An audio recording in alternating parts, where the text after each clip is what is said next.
Drayton, how is the temperature affecting the power grid? Scott Fiedler with TVA says that when temperatures get high into the 90s, people will resort to more power use, like running the AC colder and for longer periods of time. But to avoid this strain, communities have to work together. Otherwise, there are several consequences. We're seeing dangerous temperatures upwards of 90 degrees across our entire region, and that's driving up power demand.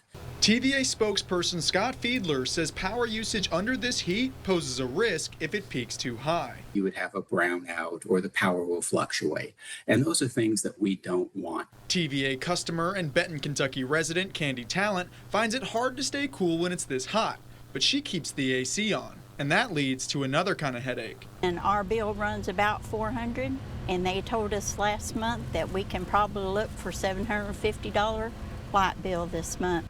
But the TVA has one way around that, and it goes a little something like this. I just saved 3% on my TVA power bill. How? Because for every degree you raise your thermostat above 72, you save up to 3% on your total power bill. But money isn't the only thing you'll be saving if you conserve your power. But it also helps grid reliability and makes the grid more stable to ensure that when you flip the switch, the lights come on. A more reliable service and less chance of disaster. Fiedler warns about straining the grid. You would have a brownout or the power will fluctuate, and those are things that we don't want to happen. To avoid the worst, the TVA has tips for their customer. Don't run your oven or your dishwasher or your clothes dryer during the hottest parts of the day, because that's when demand is highest.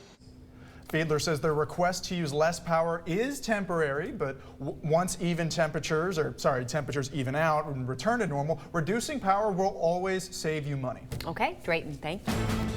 New at 6, power usage across the region goes up in this extreme heat. That puts a strain on the power grid, of course. That's got the TVA requesting that you voluntarily reduce your usage. Local 6's Drayton Charlton-Perrin joins us now. So, Drayton, what can people do to reduce their power usage? Well, TVA's Scott Fiedler says small things like using a grill to cook instead of a stove and keeping your thermostat above 72 degrees can make a big difference. But the most important component is timing.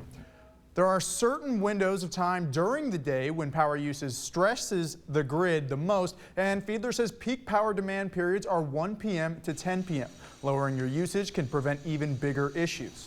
If we don't take voluntary efforts, we're far from it, but it could potentially, you would have a brownout or the power will fluctuate. And those are things that we don't want to happen.